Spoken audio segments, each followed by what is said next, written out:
Kenny Hope, my man, how you doing? Wagwan, I'm doing good. Hanging in there, homie. My man Terrence Watson has finally decided to show up. My man, how you doing? Yo, wait. I don't like that energy. Why are you trying to come at me Bro, knowing I told you, man, I wanted y'all to be ready, locked and I'm loaded on? before we started. Yeah, I'm on. The music was playing and I showed up. You know what I'm saying? you Don't know what try you did? You know what you to did? Like in round me high like school. I'm Doris Sanders. You know what I'm saying? What's wrong with you? I came and I showed up. Yo, you know what you did? It's What high did I do? school. Yo, you got to be in by 8 o'clock in the morning. Me and Kenny's in the homeroom. 7:59. Terrence running up at the last I fucking made it. second. Yo, I'm here. Yo, I'm here. Was I there? I'm here. Exactly. He's I was, here. was He's I, here. Thank you, Kenny. When the teacher said Terrence Watson, and I walked in the classroom and I said present. Like, President, you here? Oh, you good. You good. You finally I made got it. to my seat. Let's We're here go. live on X and YouTube. Hit us up in the chat. Monday night, April 28th, following the Monday Night Raw. Any questions, comments, feedback from SmackDown on Friday, from Raw tonight? Let us know. Hit us up in the chat. We'll get right to it. Kenny is on social media at Kawabunga_K_E_N. My man Terrence in the middle.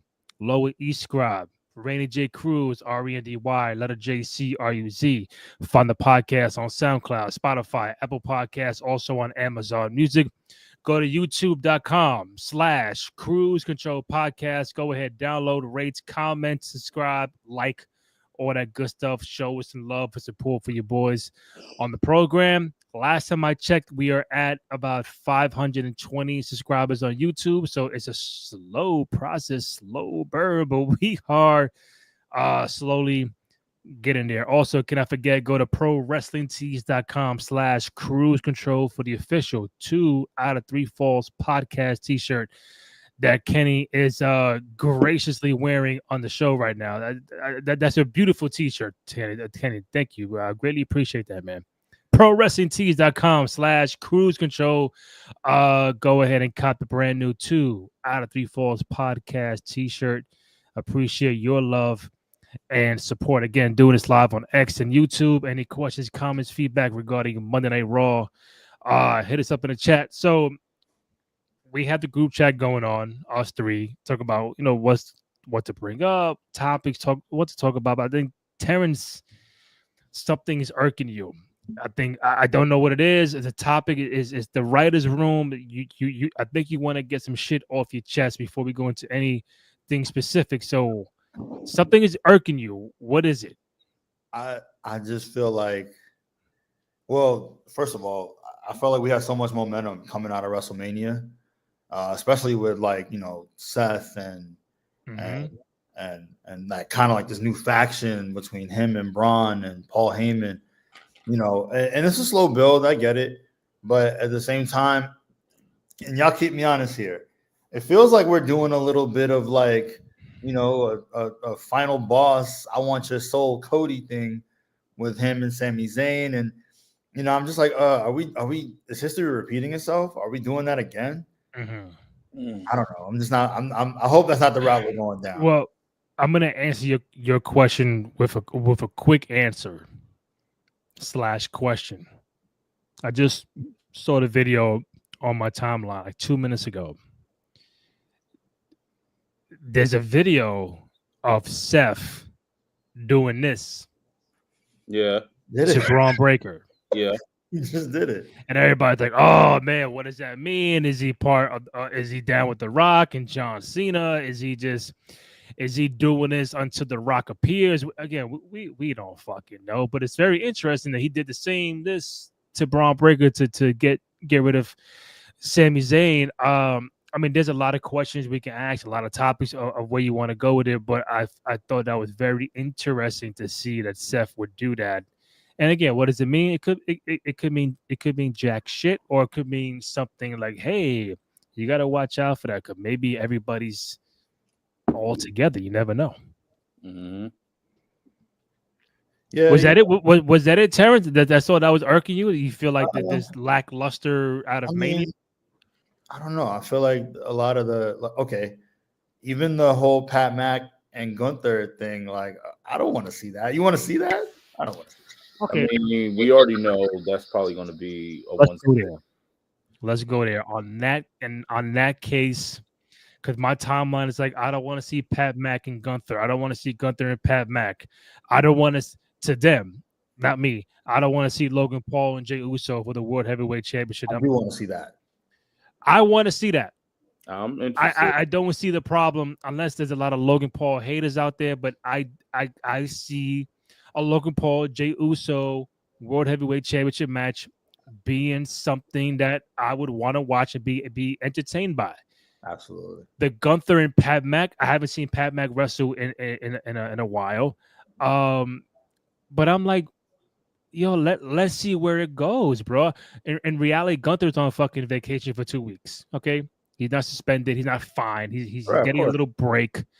But seeing Gunther and Pat Mack, like, I've seen far worse.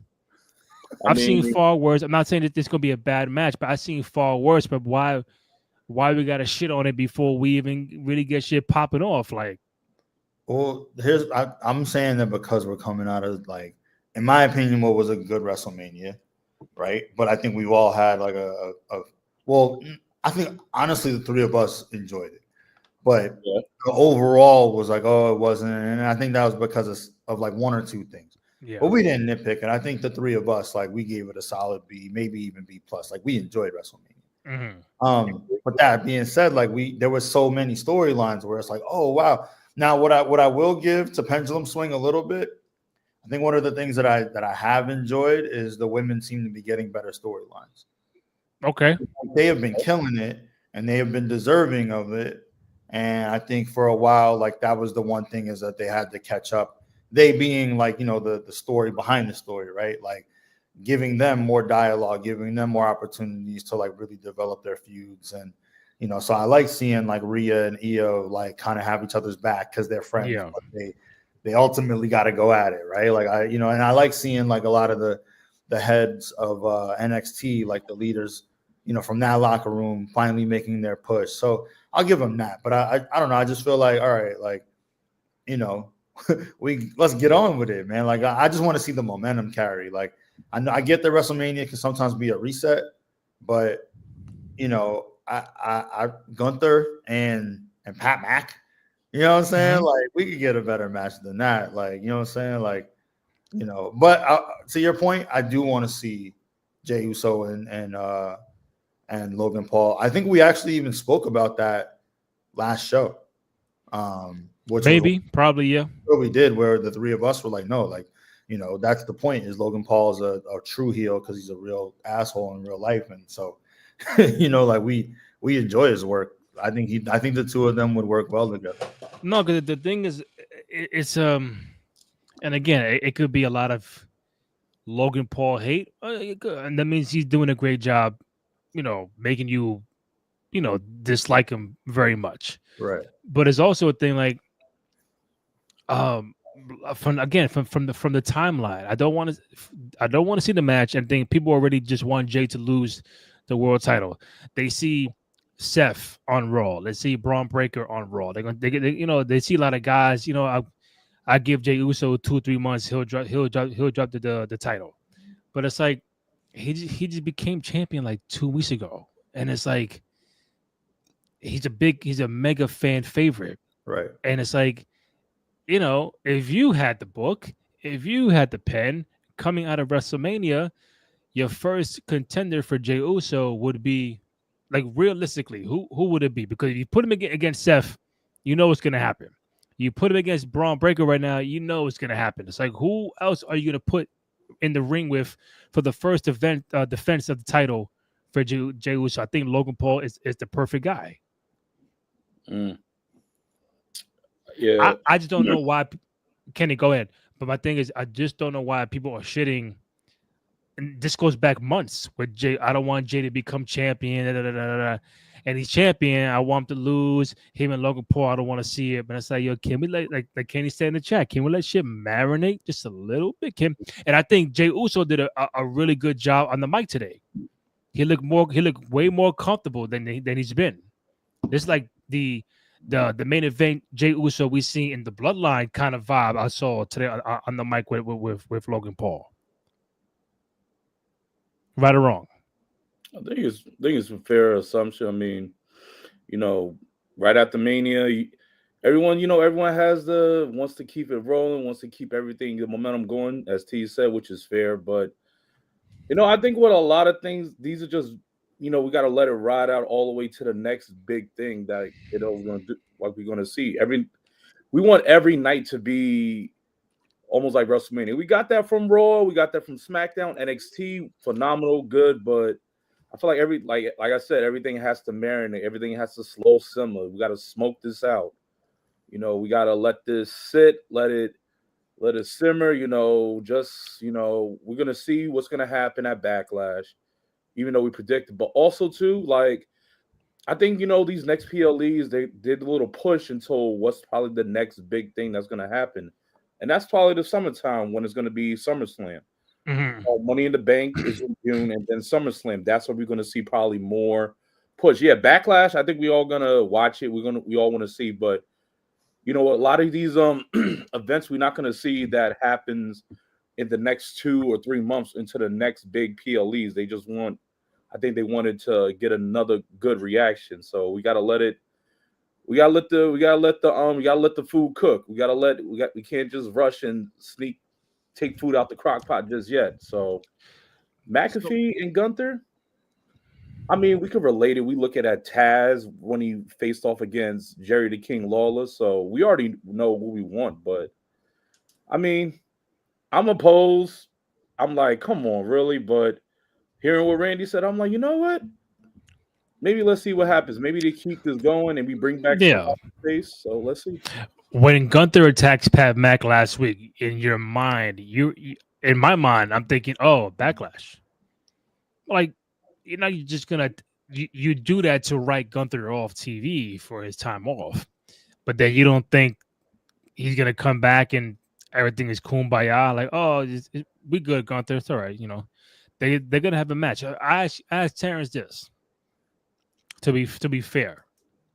When they first announced Damian Priest and Bad Bunny, what was your first initial thought? Like, why we getting Bad Bunny and Priest? Yeah. Oh no, I thought it was gonna cook because we had already seen. So you thought that was gonna cook, but I'm gonna answer your question because we had already seen them in the tag match, so we knew Bad Bunny could actually perform. And also, Kenny, to your point, like even though he was 97 years old, Jerry the King Lawler is still Jerry the King Lawler. Like he's a real wrestler. Like Pat Mac. Yeah. I'm interested more. Okay.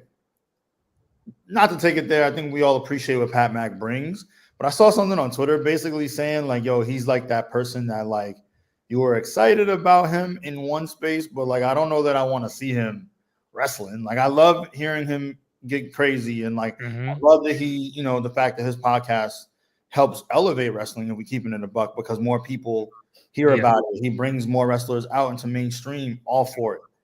But come on, man, like I want to see wrestlers wrestle. We got, I'd rather see Grayson Waller like versus Gunther than I would Pat Mac. I'm being dead serious. You wouldn't, you know what I'm saying? Like somebody like him, don't like anyone else. I would rather see. I mean, in a few times I saw Pat Mac, it was the Adam Cole match.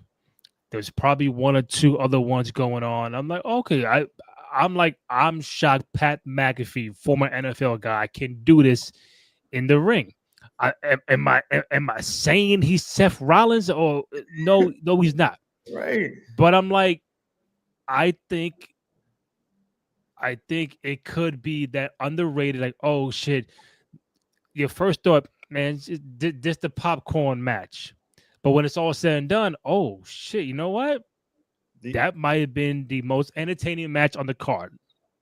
The only way it would make sense is if somehow someone comes out to save Pat Mac, because Gunther is supposed to be one of the top heels, one of the top villains, and then one of the best ring technicians, and we're wasting his. I mean, this is exactly what happened with his championship run, his IC run. Chef's kiss. I think we all agree.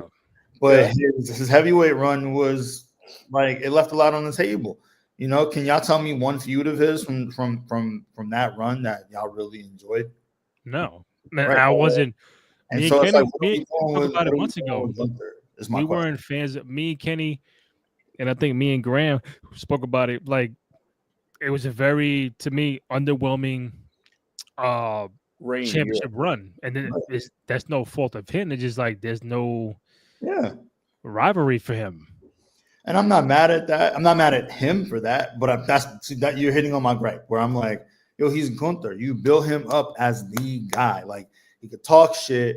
He'll choke you the fuck out. He'll smack the shit out your chest and make that shit bleed like in 8 minutes. Like, yo, come on, man. Put him in the ring with somebody. Like, what are we doing? Okay, so again, you have to pen out of WrestleMania. Yeah. Who do you put Gunther in the ring with? I mean, if it's not Jey Uso rematch. No, I was about to answer. I would have much rather seen him and say like a Sami Zayn. You know what I mean? Kick it off. We saw that already, bro. We see it. So, but they're all in the same tier.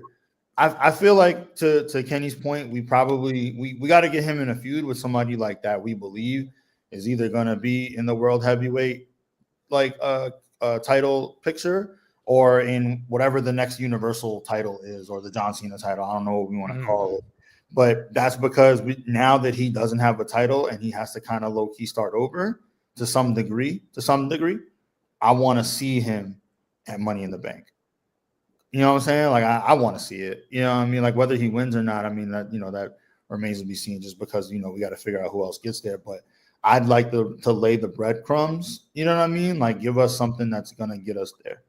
I don't know. Like, that's just my opinion, man. I just don't see the value in having him go up against Pat Mac.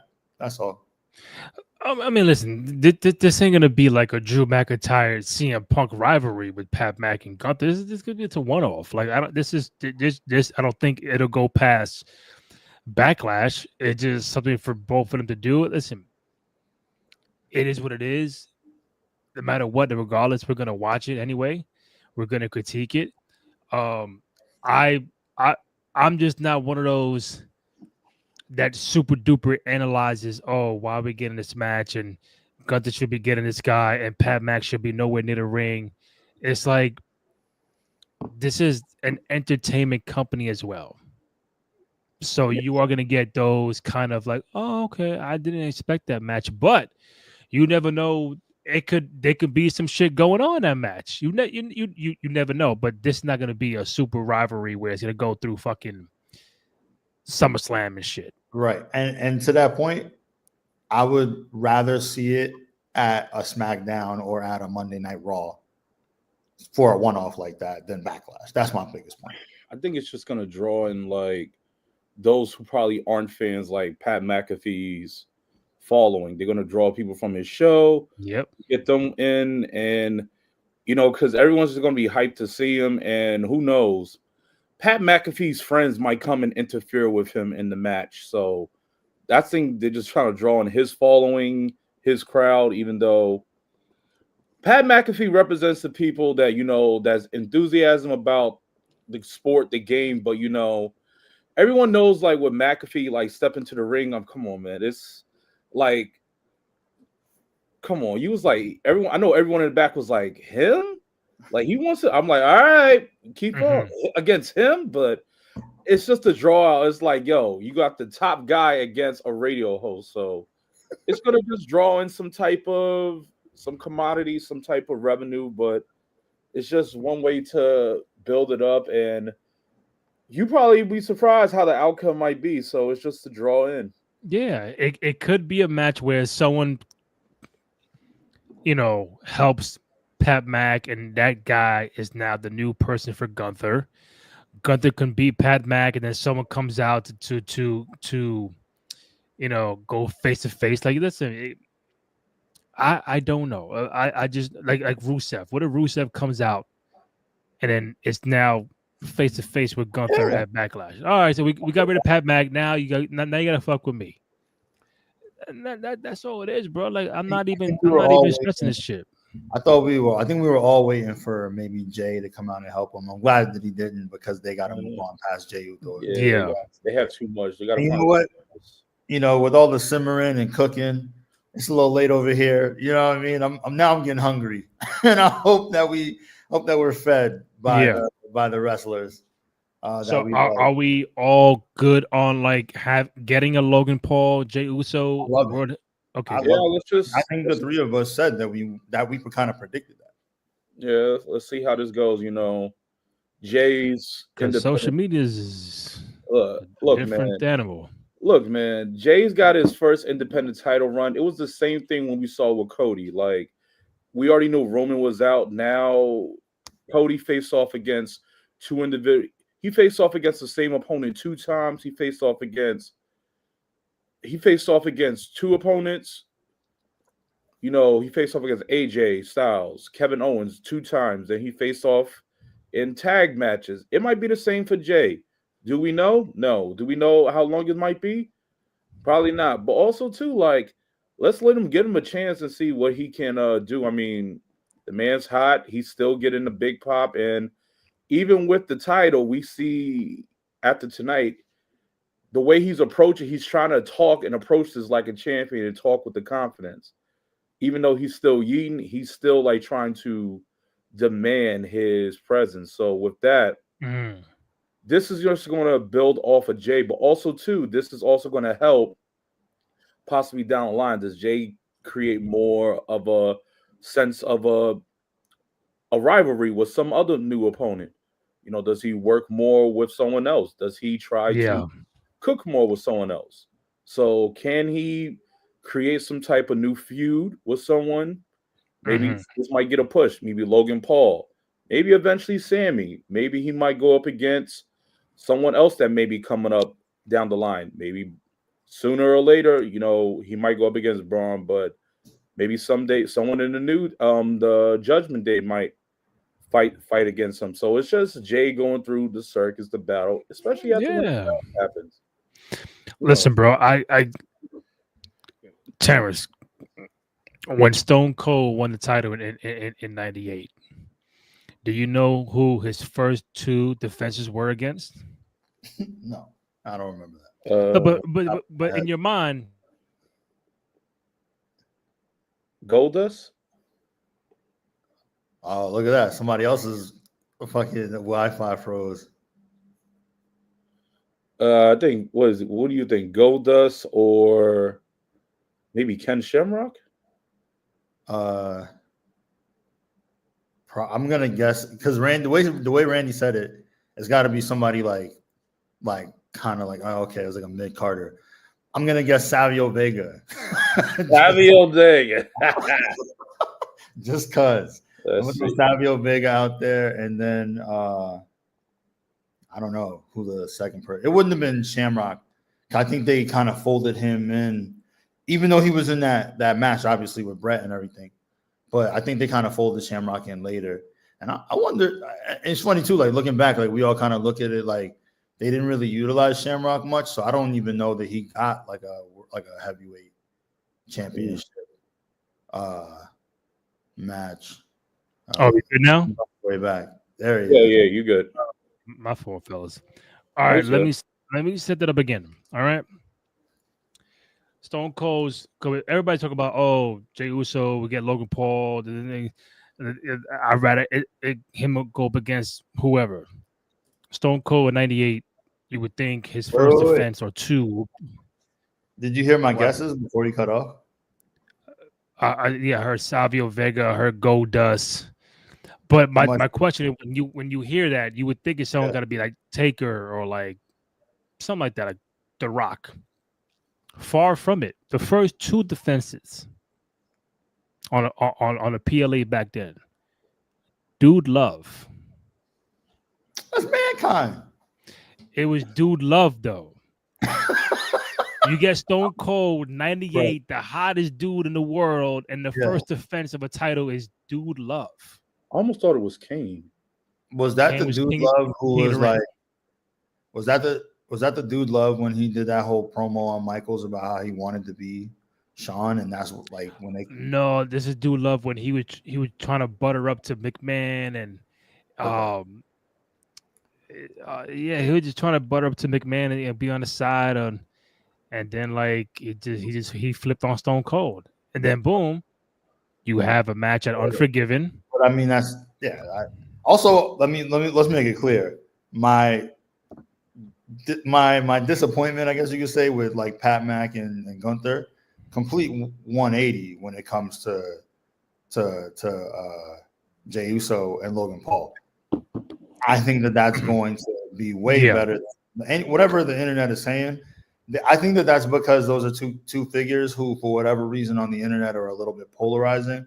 They don't like Logan Paul just because they don't like him, right? And they never have. Mm-hmm. Like the internet just hasn't, even pre WWE. And they don't like Jey Uso because they feel like he's not Bob Backlund.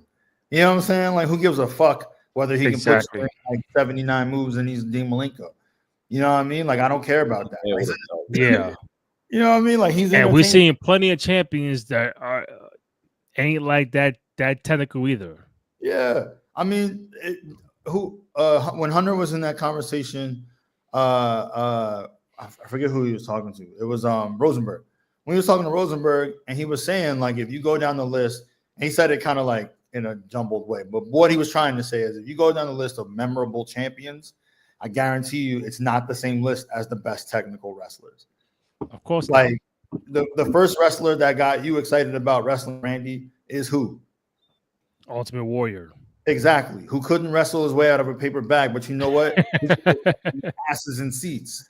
You know what I'm saying? Like, you know what I mean? Like, so yeah, who people remember Ultimate Warrior way more than they would remember, you know, somebody else who, like, okay, like they're a great, you know, technical wrestler. But I think that's the problem today. I think that's the do we love the wrestling? For sure we do. For sure we do. But that to me, that's not the end all be all. You gotta have the character, the story, the drama, the investment of why I like this character, male or female. Right. It ain't about you doing 49,000 holds and moves in the ring. It's really not. So a guy like Jey Uso, I like the character. I like just the aura. You gotta go with the aura. Is he fucking Daniel Bryan? No, but Jay right now has the aura, and you gotta ride that wave. Now, whatever matches he's gonna have going forward as world heavyweight champion, you just gotta ride it out. Today, the fans are more like, well, if he can't do this move and a Hurricane Rana and a super backflip and this and that, then he's not my world champion, or he shouldn't be world champion. But that all gets negated if you just have the aura with the fans and you could do something in the ring. You can't go in and do nothing. You gotta do something. But I think Jay is above all that, and just the last few months is really just been online like, nah, not my champion. I don't want to be champion. Da-da. And now when he's champion, now you want to drop the belt like the following day. Like it don't work like that. Crazy, but that's maybe it's because it is Logan Paul. Like how does Logan Paul jump the line and get? I don't care. I don't care. Do you want Drew McIntyre right now? Because you know what's gonna happen. You want Steph right now? No, you gotta wait. You want Braun right now? No, you gotta wait. You want CM Punk? No, you gotta wait. It's not gonna happen right now. Gotta let it simmer. There's no other guys you can put him in the ring with. What, AJ Styles? He lost at Mania. He could be another fucking number one contender. No, but it looked like they're gonna have AJ versus which I like. See, that's I'm fine with that. Yeah, but that's what I'm saying. Like, I think we are going in a good direction with them. Plus, like, again, to kind of quote Triple H about it, like, the internet is just the internet. Like, it's fickle. You never know, and most of them don't know anything anyway about whatever. Crazy, bro. It's talking about. But what I will say though, two things. Again, one, Triple H was the one kind of pointed it out. Like, when you go to the shows and you have, 30,000 to 50,000 people going crazy because Jey Uso came out, so much so that they got to have him do his intro twice, wherever he's at. Like, that says one thing. And we all saw WrestleMania. Jey Uso wrestled his ass off at WrestleMania. And it was a point to shut internet nerds up because, like, at every point, he didn't have any big spots, but I think that was, well, not a lot of big spots. And that's not a knock. It's more to say that he heard y'all. And so he went out and he actually put on a wrestling match. And it was good. You know what I mean? And he won with a submission. It was a good match. You know what I mean? Like, so I think like the internet wrestling community, particularly the negative half of it, could sometimes get a little bit lost. And I to y'all's point, this is a good build. Let him go against Logan Paul. They're gonna have a phenomenal match. They're gonna draw eyeballs. And then once he proves that, you can defend it against somebody like him, then we throw a Drew in. Then we throw, maybe a CM Punk. Maybe we throw a Braun at you. Because we want to build you up as a good champion in case we put the belt on you again. You know what I mean? Like, and we want to keep you at that tier. So, I think that this is a good match, and it's one that they both deserve, whether you like Logan Paul or not. The dude wrestles like he's been training since he was 10. Like, you know what I mean? He is actually really phenomenal at it. So, yeah, they're gonna put on a great match. Kenny, how did you like? Because there's a few things I want to get to. All right. So far, let's tackle this. So far, the Backlash card fantasy booking looks to be pretty good on paper. If it were today, you're probably gonna have which could be. So I think Seth and Braun against Punk and Roman could be the match at Backlash, but we also saw Seth attack Sami Zayn at the end of Raw. I think we're going to have a formation of 3. And I think the third member to this new Evolution 2.0 faction may reveal themselves within the next upcoming weeks. And we're going to have maybe a 6-man tag match. And I think the key word Seth was saying to Sami, which could maybe be the name of the group. He kept saying vision or future, vision, one of those two. But something with vision might make more sense because he keeps saying, "I am the visionary," or the group could be called Visionary, which that sounds pretty dope to me. They do need one more member if it's a male. I was even saying trade Sami to SmackDown, get Austin Theory from SmackDown. That's the swap, and then Theory becomes the man to join that group. Am I bugging? Maybe, but we'll see because the draft is coming up, so people are going to be moving around regardless. So Sami might get drafted to SmackDown whether he likes it or not. But When When is the draft? Maybe after Backlash. Okay. And I think after Backlash, and I think within it, someone might just end up jumping the show. It might just happen. Yeah, because I mean, I'm not a fan of the draft like that because, like Kenny said, they'll go on any show whenever they want. All this, like a Roman Reigns can go wherever, and Punk can go wherever, and Brock can go wherever. But like me, I gotta stay on SmackDown, and they cross anyway. So it's just like, do we need a draft? They probably just do it just to build hype and true. To build the hype and to build the upcoming. But also, the draft is more now. The draft is more important for those going into the NXT to get drafted to go in. Yeah. And we already know the characters that are not leaving the brand because they want to just separate it and keep it strong. Especially and to your point, you already see Roxanne and Julia on Raw, which, all right, so when the draft comes, we're going to draft Roxanne from NXT when we've seen her on Raw already. You know what I'm saying? That's a dead giveaway. All right, so they're gonna add Roxanne, they're gonna add Julia, so they're going to Raw. All right, we now know 2 picks from Raw. Yeah, Stephanie. But was she's still champion though, so I don't know if she'll go. I mean, Tiffany was champion right before. Tiffany was champ right before. Melo was champ right before.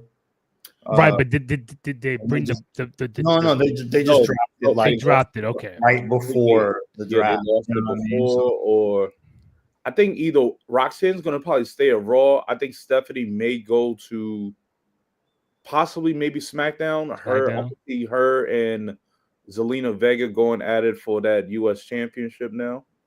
I could see that working for that. Okay. I saw Chelsea Green saying goodbye for now. I don't know what that means. I think getting a break. She won the championship at December 14th at Saturday Night Main Event. So I understand. It's like, a little, it's a little thing. Hey, we have the belt this long. Guess what? Take a little break, make them miss me, come back, and go from there. Yeah, that's the era we in. Could you imagine this? McMahon telling Stone Cold, "Yeah, man, listen, man, take a break, man." Let me tell you right now. When Triple H lost the title to The Rock, he was on Raw the next day saying, "I'm going to beat your ass, Rock," with his arm in a sling. Guess what? King of the Ring, he lost. I'm mad. DX left. My wife is talking to Kurt Angle. Shawn is coming back. Hey, let me get a title shot. Nope, Mick Foley's the commissioner. So it's just times are different now. I guess, yeah, now it's like, having more appreciation, more, I think, what I think it is more to give other talent the spotlight, more the attention, instead of probably doing the same recycle rivalries, even though they're good, but it's more to give nice two-way, Randy. But nice. But I think it's good.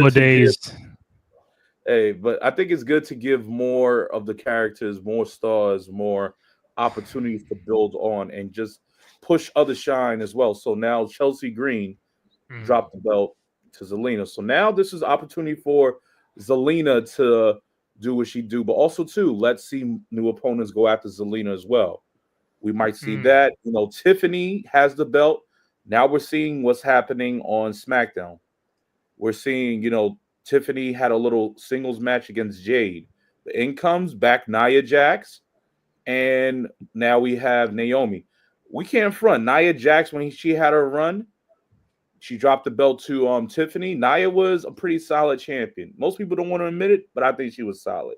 She's great. So if you have a good power force in Nia and Jade, both power within itself, destruction Nia, muscle bound power, juggernaut power in Jade, Tiffany Stratton, new and approving the hot new toy like Buzz Lightyear. And then we have Naomi, someone who has an edge against somebody. She doesn't care if she has champion. Her main goal is taking out someone who's trying to go for that, and that's Jade. So that's really working within itself. And I think if that can really do well, we can have this four-way, this fatal four-way, or we could just have this little, these four can really battle something going all the way into possibly November, especially if they work it right. And especially if someone from outside doesn't leave or drafts over. So I think that we just have to let that pan out. So right now at Backlash, I mentioned Seth, Braun, Punk, Roman. We'll see what the Sami Zayn thing would look like. Also, Cena, Orton, which we mentioned on Friday. Looking like Logan and Jey Uso for the World Heavyweight Championship. Gunther and Pat McAfee. We're gonna get Becky and Lyra for the Intercontinental Championship on the women's side. Terrence was a little, animated in the group chat about that segment. So, what threw you off about the Becky Lyra stuff? Look, I'm gonna keep it. And we all know it's gonna set up Bayley and Becky at some point in time, right? Yeah. Well, also I wanted to I wanted to say too, like, as I think about what you said about Stone Cold getting a break. I think part of it too, like, I'm gonna answer the question, but I think just in today's era, understanding that these people are people and having them wrestle almost 350 out of 365 days, Yeah. it hurts the talent. You know what I mean? Let them get at least a couple of weeks off to like heal. You know what I'm saying? So I think that's also part of the reason why they get a little bit of a break. But yeah, to Kenny's point, to also elevate talent. Look, I'm gonna just be honest with y'all. I kind of felt like Lyra wasn't ready. And I didn't think that she should have been Really the first IC champion. It's almost the reverse of Jey Uso. I thought she was a great wrestler. I just felt like, you know, I don't know. I didn't connect to her. I couldn't remember any of her real promos. And the only thing that from NXT that I felt like, oh, okay, like that she had going in terms of storyline was this connection to Becky Lynch. But you look at the other top women who were on the same level as her in terms of wrestling, I thought it should have been Roxanne. You know, Roxanne to me was, if you were going to put the belt or even just move somebody up kind of like, you know, without a draft, I thought Roxanne would have been the person. Like she's, you know, she's already kind of respected a little bit, right? Like as much as someone in her age group or, you know, with her pro years as a pro would be on the main roster. She can talk her ass off. She can wrestle. She has the look. She has the charisma. She has the style. So I was just like, yo, it's Roxanne. Like, especially if you were going to put the IC championship on someone from the NXT brand just to give them a big push, I thought it should have been her. But that being said, I do trust that, you know, Trips and Sean and you know, the road dog Jesse James, they far more know better than I do. So at that, with trusting that, you know what I'm saying, this is Lyra's opportunity to prove that she does belong, to prove that she can hang. They putting her in there with her mentor. So I'm 100% open to seeing what she does with it. But that was really my thing. Kenny? I think with this is especially with between Lyra and Becky, I think I'm actually intrigued to see, because now we have Lyra, who's basically still almost new to it, still green, but she said before she admires, you know, Becky, and I saw this on when she did the Celtic Warrior Challenge with Sheamus on his show. You know, she really gives a lot of credit to you know, Becky, because, you know, when she started off, you know, she really didn't know. She really liked the business, but didn't really know what to expect, or she didn't know like what to do. But then she saw on NXT when Becky Lynch came out there, you know, came in as the leprechaun doing the rubber dance. And so she really took that in. She was like, oh, Becky Lynch is from where I'm at, and she's on there. So she's on there. So that means I can be on there. So with that, that's when Lyra started looking up training facilities. Like, Becky comes from Ireland as well, so there has to be something that I can do to get there. And she did. So she had that same dream within her teenager years. So she found a place and she got into it. And then eventually, you know, Becky, you know, was giving her pointers about what to do. Like, she wanted the underground circuit. She did, you know, the underground circuit with wrestling, and, you know, did that. And then, you know, she cut her break into NXT. That's when she met Becky. You know, she looks at her like her idol, especially being one from Ireland, come out to do that. And as you see now, we're seeing WWE. We having a lot of international stars. We have a whole lot of international stars. Yeah. Especially like and top tier international stars. I mean, we got Gunther, Drew, Sheamus, Becky. Like, who can we possibly name from the 90s? Well, from the 90s era, the Attitude Era, that's like overseas, that really was a top guy. We can't really name from like the 90, yeah, like the attitude. That's like legit, like a top guy. Like who's like a top guy like Gunther or Drew McIntyre, a Becky Lynch? I mean, Bret Hart. That's right. Canadian. Canadian, okay. You If know? we Yeah, talk we about had a couple Canadians, Bret, if we could Owen, say Bryan. if we could say across the river, let me just now let's say across the sea. Oh, you mean like super duper overseas? Like, Yeah, like not we- North America. we you could mean. say what the British Bulldog, maybe. I mean, huge. Maybe. There's no maybe. Bulldog, British huge. Bulldog was The over. British Bulldog is huge. You know, God rest his soul. Yeah. So What about my man? yeah, but he like to Kenny's point, he wasn't like a top guy though. No, but I mean, he was a top mid card, a like mid card European championship, but top mid card. all the people I named, you know, they won mid card titles, heavyweight titles, and they're still within that range when we talk. I mean, Sheamus isn't what he was, but Sheamus when he came in, Sheamus shook everything. Yeah. Sheamus really shook everything, and it's like if I was to compare this, I would say Sheamus is like Dirk Nowitzki of WWE. Because Oh, another basketball analogy on the Sheamus podcast. Sheamus is like the Dirk Nowitzki of White Dirk. Dirk. When he came in, Dirk was a new transition of today of the NBA. I mean, when Dirk came in, what long, lanky kid, didn't play like original big men, 7 feet tall, didn't really play with his back to the basket, didn't bump, you know, take bumps or so. All he did was when he took his jump shots. But one thing about it, this was a part of his game, and then everyone started making their predictions like, oh, Europeans overseas, they don't know how to play basketball. They don't know nothing about basketball. What happened years later in the mid-2000s, late 90s, Dirk Nowitzki started making some work. Him, Don Nelson, Michael Finley, Steve Nash.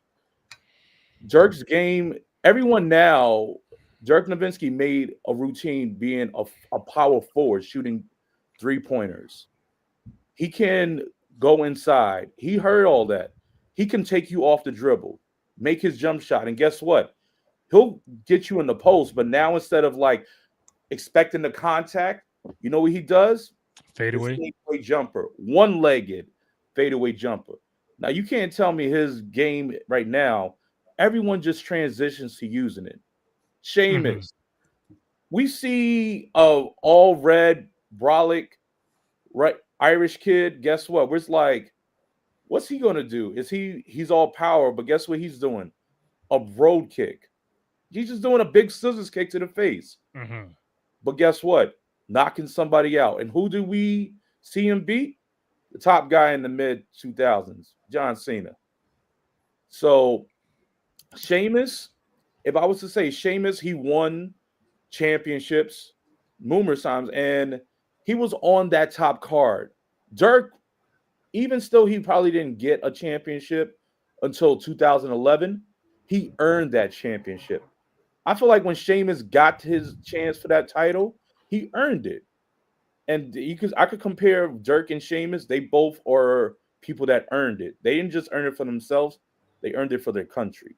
They earned it for their land. And that's how, look at us now. We transitioned. The NBA, internationally sound and profound. Now, the U.S. ain't as big it is in basketball. WWE, we get stars from all around the world, not just the United States, Japan, Australia, New Zealand. So it just speaks for itself. Are you guys ready for the potential another Becky Bailey feud? Because I'm looking at it right now. The last time they had a one-on-one match, June 2nd, 2023. So I'm interested. Are you guys ready for that? Becky and Bailey? A little duel between the two members of the Horsewomen. So did we rank our 4 horsewomen in order of all time or out of those 4? Bro, there's only 4 people. Of the 4. Did we? No, I don't think we did. Wait, want to? Before we go there though, I gotta. Oh, come on, Ted. What? I wanted to answer his question about international wrestlers. Am I not allowed? Okay, go ahead. So yeah, go ahead. No, let's No, move. I was on a nice roll, and then now I gotta take a timeout, 20-second timeout. Let's go ahead. Let's rank the wrestlers. No, go ahead. Talk about the No, international stars. well, Because I think that's why Lyra was the IC champ, because it intercontinental. She's overseas. I think that's why, as opposed to a Roxanne, they actually gave it to an overseas star. I mean, Roxanne is Latin, is Latina. She's what? Mm. Like, she's I don't know if she's from California, but she's. I don't want to misspeak which country she, her ethnically she's Yeah. from, but I mean, she's got an appeal in that way. But yeah, let's just rank the 4 horsewomen. Rand, you want to kick it off? What would Nope. you rank? So which would you rank out of the 4 and why? We got Charlotte, Becky, Sasha Banks, and Bailey. Who are you putting number 1 through 4? To start with the top, I mean, I feel like you kind of got to go Charlotte. Okay. I mean, for all the reasons, right? Like nepotism aside, like I feel like she actually was able to prove that she belonged. You know what I mean? And more than belonged. She could do things her dad could never do, and she her dad in terms of charisma and no, obviously not. But who is? But in terms of actual in-ring ability, so I think she helped push the bill. You know what I mean, for what we expected to see from women in wrestling. 2 would probably be Sasha. She stood her ground. She left WWE, but I think we all agree like she's a mega star and demanded the respect and the amount of money that she was worth. Her run in AEW is interesting. Just because there's I don't know. I feel like there's a little bit I wouldn't say necessarily tension, but I do think it's interesting that she hasn't really worked with Tua. Like they just had an incredible women's championship match, and she's never really a part of the top conversation. So they just put all of the other belts on her. Obviously that leaves 2, right? So I would go Becky, and then Bailey. Okay. Charlotte, Sasha, Becky, and Bailey for Terrence. Kenny? I will go for Speaks for Itself based off this. My first one is based off of accolades. So I will have to go with Charlotte Flair. Charlotte is transitioning from everything. I mean, speaks for itself. We could automatically call her the Jordan out of the 4 horsewomen, or I would say the Cheryl Swoops out of all the horsewomen, because it speaks for itself. The game, she could the titles, and she could do the game speaks for itself. So skill with it. My change up is a little different from T's. I would have to put Charlotte's number 1, number 2. I'm putting Bailey at number 2. Okay. Bailey, the transition of Bailey's character already speaks, her championships and what everything she did, like roundabout everything. I mean, she came in hugging with the inflatable arm tube, man, to being the hugger, then to being, into the 4 horsewomen, but also too, credit to her and Sasha. They were a part of a history making match in Barclays, of a main event that really helped transition women's wrestling to what it is now, into one aspect, the new age of women's wrestling. Because Bailey always talks about, and a lot of people talk about that match, especially how it was a main pinnacle moment that changed. So that moment, and her with damage control, that was speaks for itself. Everyone liked her, thumbs down Bailey, and then she won the Royal Rumble. Everyone wanted her to get that as well, but now Bailey's different role. She's working more with Her and Roxanne Perez cook almost every time when they work together, and Mhm. I think she's really helped Roxanne push to get up more into the main roster. She has great rivalries. Her with Bianca, her with Sasha, her Becky. Now it's gonna bring back again. Number three, I gotta go with the CEO Sasha. You know, can't talk about Sasha more enough, especially that main event WrestleMania between her and Bianca still holds great Mhm. conversation to say that was good. Becky would be four. I know Becky has done a lot for the company and it speaks for itself, but I would have to place Becky, but at a top four.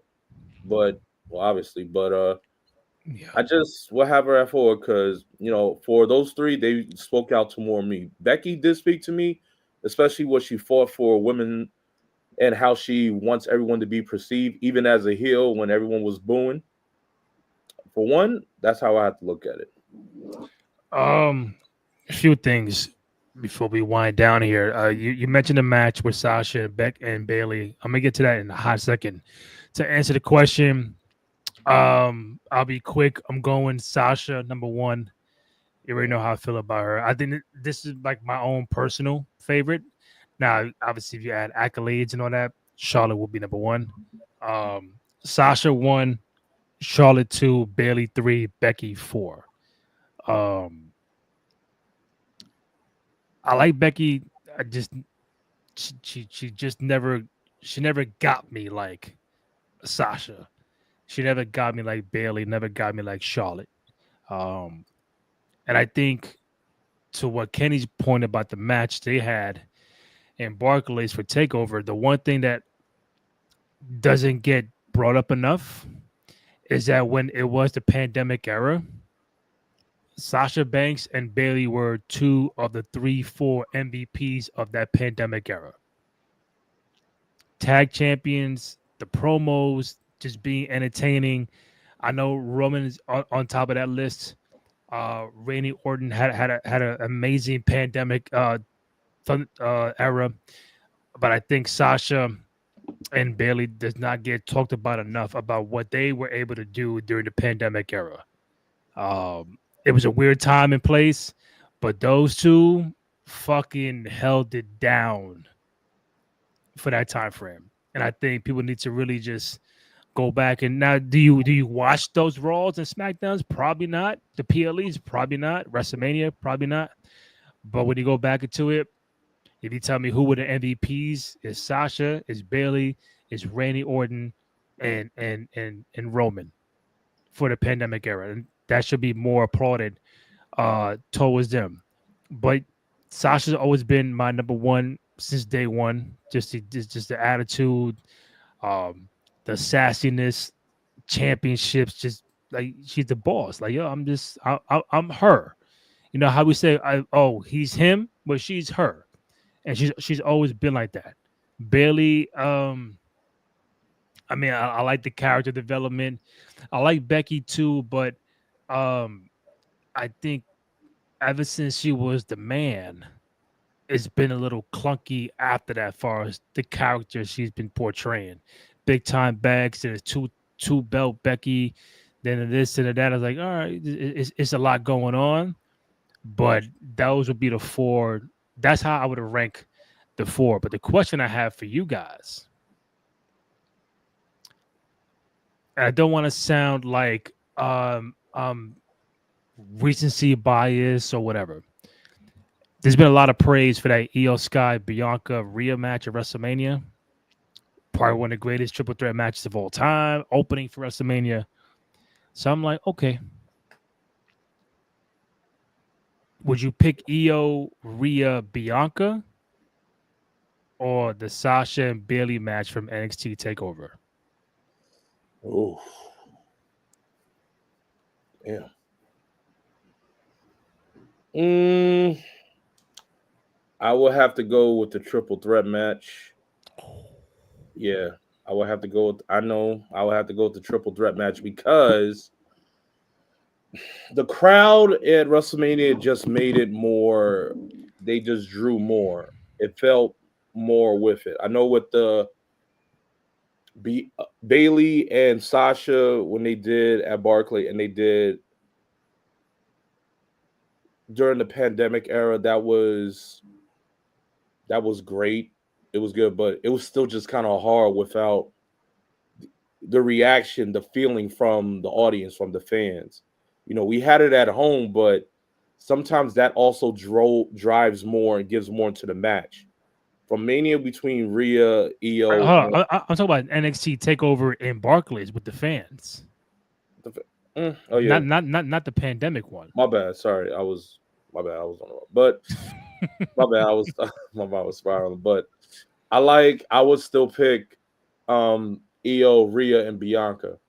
I will pick that match over the NXT Takeover. Sasha Bailey. Yeah. Termin, Sasha Bailey, NXT Takeover, or the recent triple threat match, Io, Bianca, and Rhea from WrestleMania 41. Yeah, I mean, I think it was an easy choice. I'm gonna have to go WrestleMania. You could put that as arguably one of the best triple threat matches of all time, regardless of what the PLE is. You know, I know that we're talking slightly different generations, obviously, but you know, and one doesn't really get there without the other. But that match that opened up night 2, that could have headlined, and it would have been the biggest thing that we talked about this past. I don't want to say this past year because obviously John Cena turning heel was the biggest headline, but that would be right there. So I would have to go with that.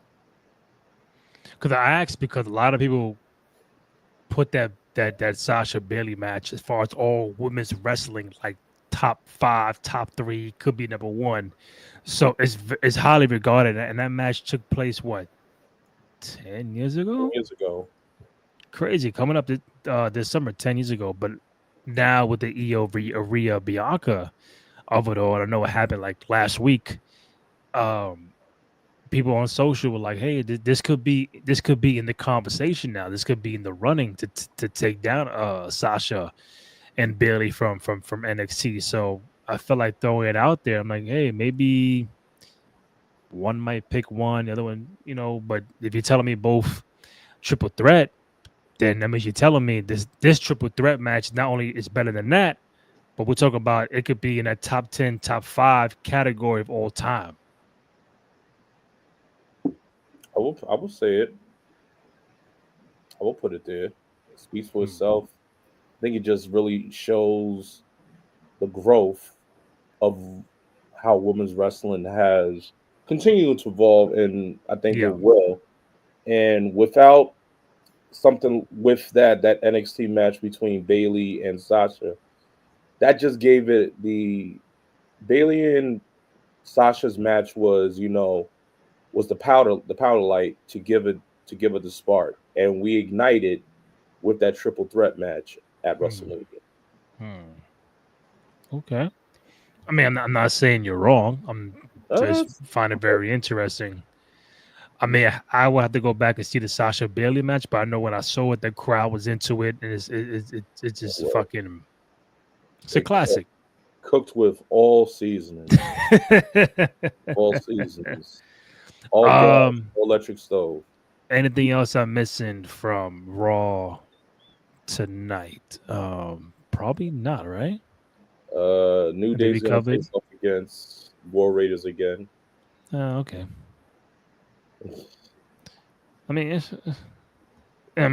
what you want me to say? Like, War Raiders gonna face off again. And, yeah. Just hear more. We're gonna see more matches. I think we're gonna see more on. Why do we sound depressed right now? Why do we sound upset, depressed? Where's the energy at? We're just waiting. I'm just saying, what's up? You say, oh, War Raiders. What's up, man? War Raiders. New Day. We already saw that at Mania, as T said. Hey, he went to He went to the store, grabbed some bags of chips, and guess what? He was still wrestling. Yeah, it just wasn't for me. I think the only thing that excites me right now in the tag team, as far as the men, is the Profits.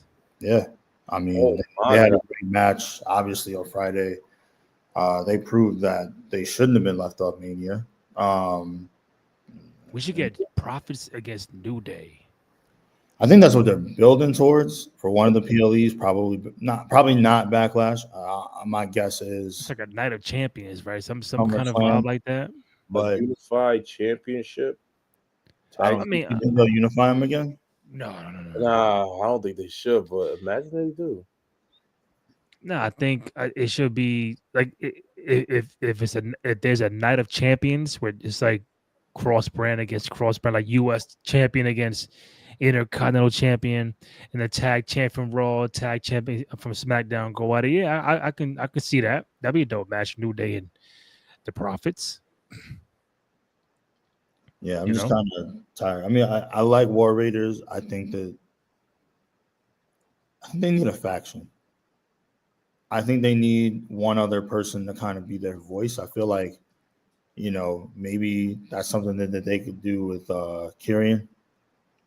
Because I feel like Cross. he fits their vibe. Mm-hmm. To me, like, and they could be his muscle. Particularly because he continues to like kind of work the back room, right? And he's always, trying to manipulate things backstage, but there's no real reason to do anything. But I feel like if he had a tag team like the War Raiders, who, I think they're fun, they're entertaining to watch, but the promos, like, does anybody connect to them other than like in-ring ability, which tip my hat to them. They are amazing to watch. So, but that would be my one way of like moving them, maybe like helping them move the needle. Yeah. But other than that, like, I don't know. There's nothing in the men's tag team division that excites me. My last point, I did see it on. I forgot who wrote it. Real quick, like a yes or no. You want to debate on it? People are calling Sami Zayn the modern day Mick Foley. Do you agree? Yes or no? No, respectfully, no. But the Foley of like he's a very good guy. The fans get emotionally invested behind him. He hasn't been world champion yet, just like Mick Foley was in the late '90s. And when he does eventually become world champion, he'll get that Mick Foley pop when he does. I'm just going by from what I see. I could see that. I could see that, especially with his energy and the passion. It's the same Foley had.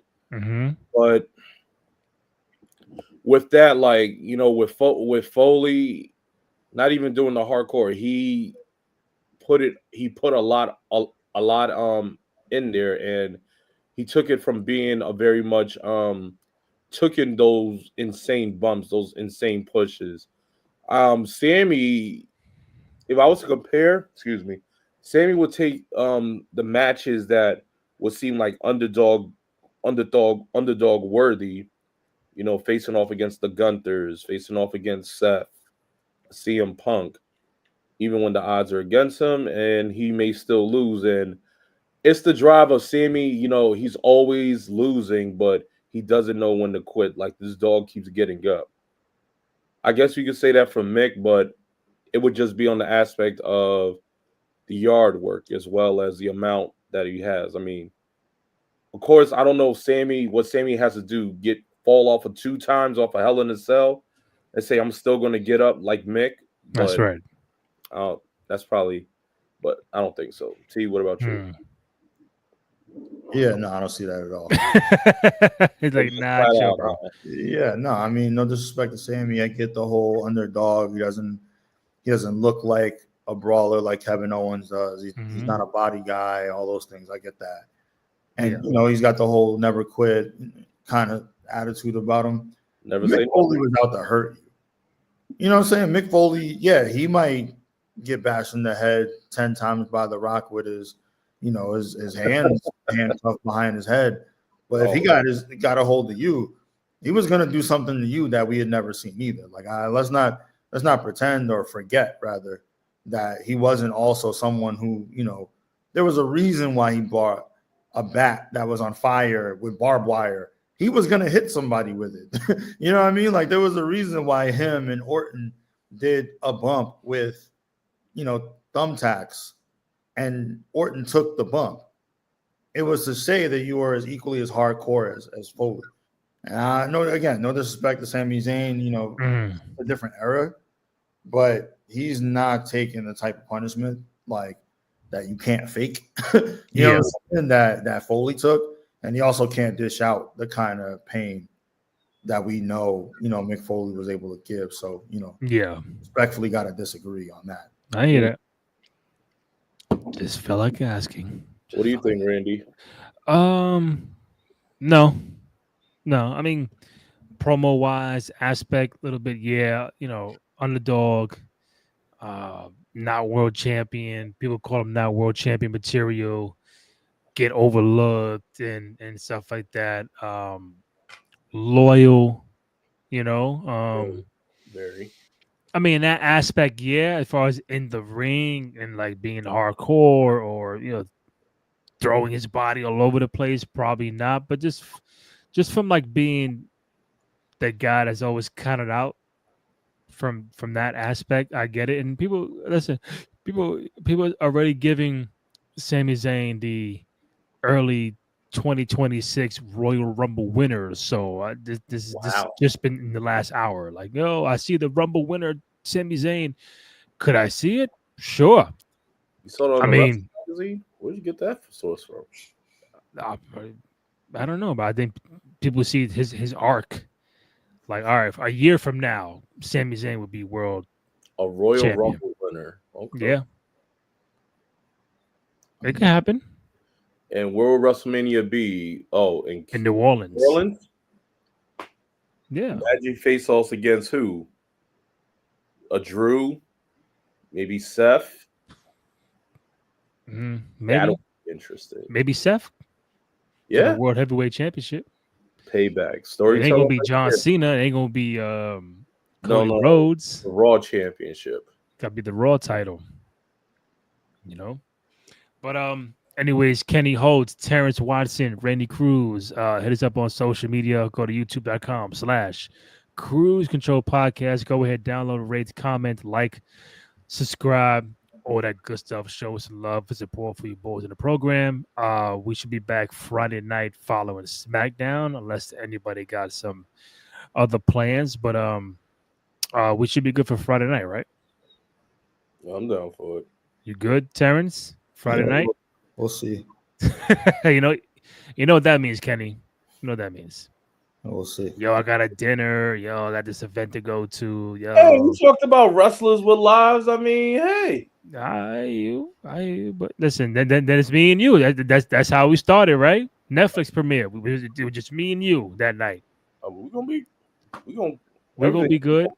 Everyone gonna be good. We're gonna be good. All right, Kenny, Terrence, let me know about Friday night at the SmackDown. We'll make it happen. All right, fellas. I see y'all. Yep. Yes, sir.